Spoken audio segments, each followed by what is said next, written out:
Alright my friends, welcome back to my video channel and a continuation of our trip on Vancouver Island this last summer. Again, we're going to go back to Point Distillery and finish off the video.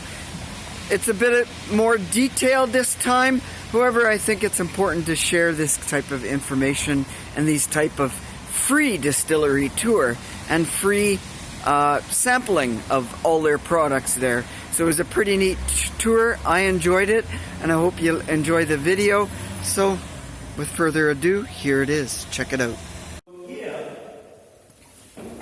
is your cold kitchen window maker. And the alcohol steam gets chilled, it turns back to liquid, comes down, out of that spout, into that funnel, down into a tank under the floor. We call it whiskey in 3 years' time. Whiskey must be in the barrel for a minimum of 3 years and 1 day. Baker's dozen safety. Must be aged for a minimum of 3 years and 1 day before you can even call it whiskey. And of course, within reason, the longer it stays in the barrel, the better. But also, we can take that heart and we can put it into this still. Now this, as you can see, is a different type of still. This is a column still. And it's actually confusing because there are 4 columns. The first 2 should be 1, but we don't have the headroom. The third one, the stainless steel one, that is where we would put the botanicals to make gin. And the 4th one is the condenser. Behind every porthole, there is a metal plate. The angle of that metal plate is controlled by the handle on the side. When we boil the alcohol in the still, the alcohol steam has to not only negotiate the whole labyrinth, it has to negotiate all 20 plates before it even reaches the condenser. So if it bumps into a plate, if it's not, if there's water molecules attached to it, it condenses, it runs back, it has to start all over again. It's like a game of snakes and ladders. And the winners are the pure alcohol molecules. They get into the condenser, and when they condense, we're looking at 95.6% pure alcohol. You cannot get purer than that by distillation. And there is our vodka and our gin. Mind you, we do not bottle at that strength, because we would wipe out half our customer base. So for the vodka, we simply add water, dilute it to 40%, put it in a bottle, put the bottle on the shelf. We're done. Vodka you can make in about a week. Gin takes a couple more days, because you either put your botanicals, your Colonel Sanders mix of essential herbs and spices, they either go into that stainless steel column, or, and this is what we do, we make a big tea bag and we steep the botanicals in the alcohol, and the alcohol dissolves the oil-based flavors from the plants, and that's the flavor of gin. So it takes a couple more days. Our gin we actually bottle at 46% because our distiller says it tastes better. So this is something that we are very proud of, and that's our integrity. Yes, we could get more bottles at 40%, but it's a better quality at 46%. So that's how we bottle it. So that's vodka and gin. Whiskey, sitting in the barrel, or the spirit is sitting in the barrel, and the barrel's sitting in the warehouse.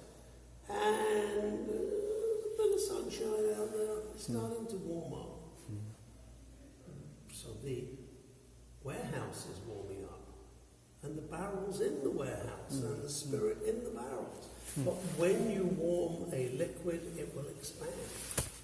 Now these barrels, they are ex-bourbon barrels. See, bourbon must, by law, be made in a virgin barrel. And there's a lot of bourbon made. So there's a lot of ex-bourbon barrels available. Not quite as many right now, after 460,000 barrels went up in flames at the Jim Beam Distillery.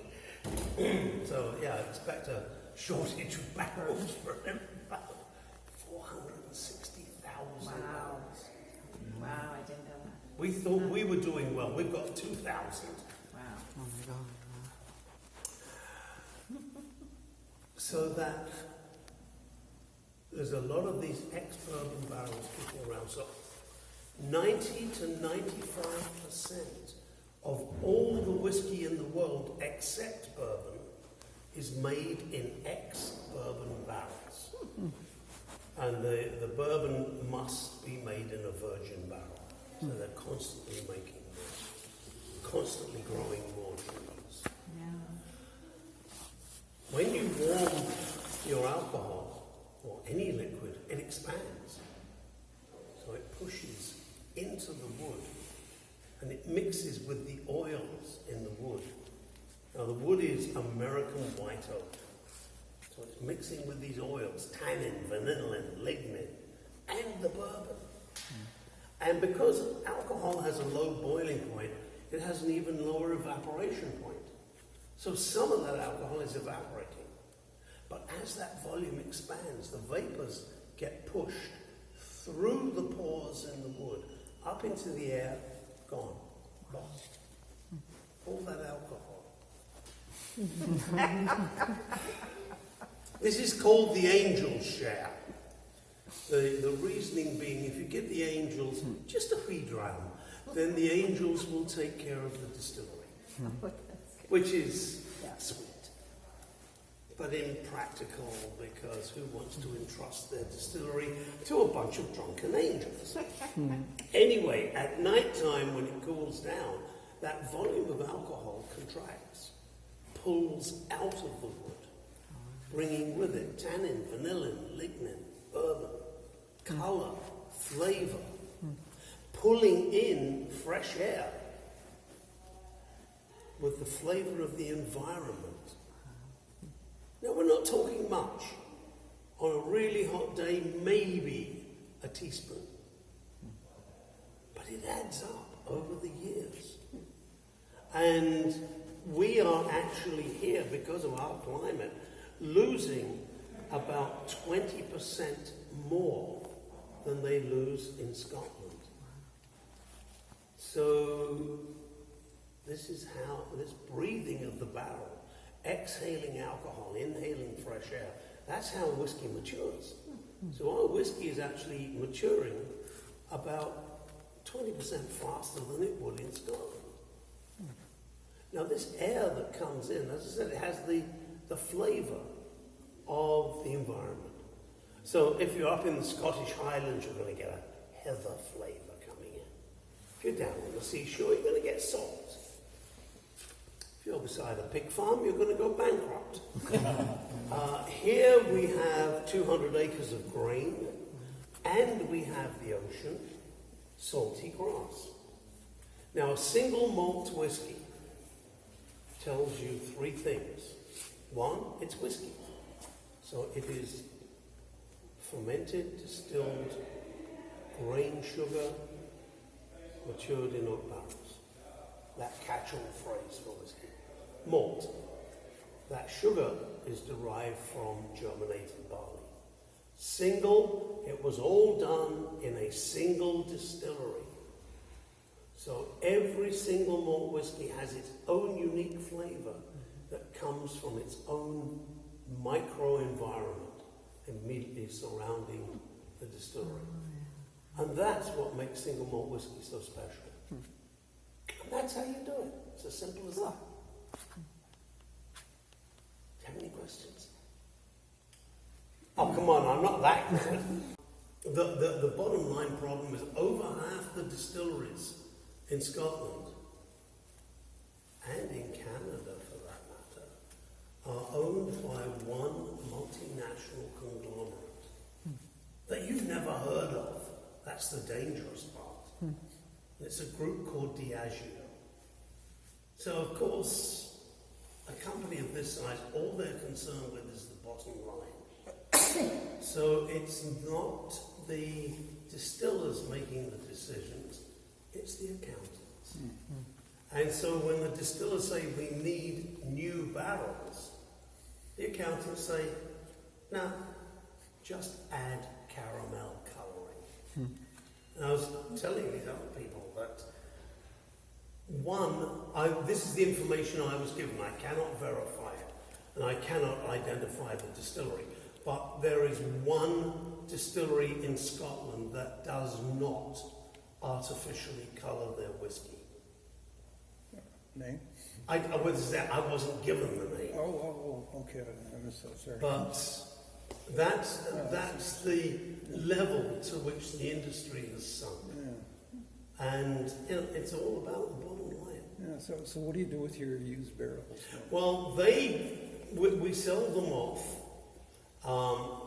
They're sold. People say, "Oh, we want planters." Yeah. Yeah, I'm sure they do turn them into planters after they've made their swish. You know what I'm talking I know what you're talking about. People will put a few litres of hot water in the barrel and roll it up and down the driveway every day for a month, and then tap the barrel and get that bit of alcohol out. Then they'll turn it into planters. Or it goes, we're sending them off to some of the breweries, and they're finishing their beers. Yeah. But there's always a demand for them. Okay. I have one further question. Copper stills. I know it's traditional, but why is it? No, it's more than that. It's an absolute essential. Like you couldn't use stainless steel. No. No. Yeah. Because you must have copper. There are four basic reasons for using copper. One is that when they started making these alembic stills, that's this style, and that was around 600 AD. There wasn't any stainless steel. So, yeah, tradition in that way. Copper is malleable. You can have any shape and size that you want. So every distillery in the world will tell you that their particular shape and size of still gives the best tasting whiskey. Okay, but that's another traditional factor because nowadays you can pretty much fabricate stainless steel into. Yeah, true. But the next factor, again, part of this is tradition. Heat passes through copper with virtually no resistance. So in the good old days, you would just light a fire under the still. But the smaller the fire, the better. And of course, you need a smaller fire because it's less effort collecting firewood, and you're less likely to be seen. Because most of the Scottish whiskies, until about 200 years ago, were illegally distilled. They didn't have licenses. It's a matter of principle against the English throne. But, bottom line, a little bit of copper comes away with every run. You can see the green deposits in here. That copper ends up in the barrel. There is a chemical reaction between the alcohol and the oils in the wood, and the copper is the catalyst for that reaction. And it produces long-chain fatty acids, flavor. So they have experimented using stainless steel stills and tossing a chunk of copper in the still to try and get it. It doesn't seem to work. It's this full exposure to the steam as well as the boiling alcohol that extracts the copper or something at an atomic scale. We don't really know. But we do know for a fact there is this catalytic reaction involving the copper. Oh, thank you.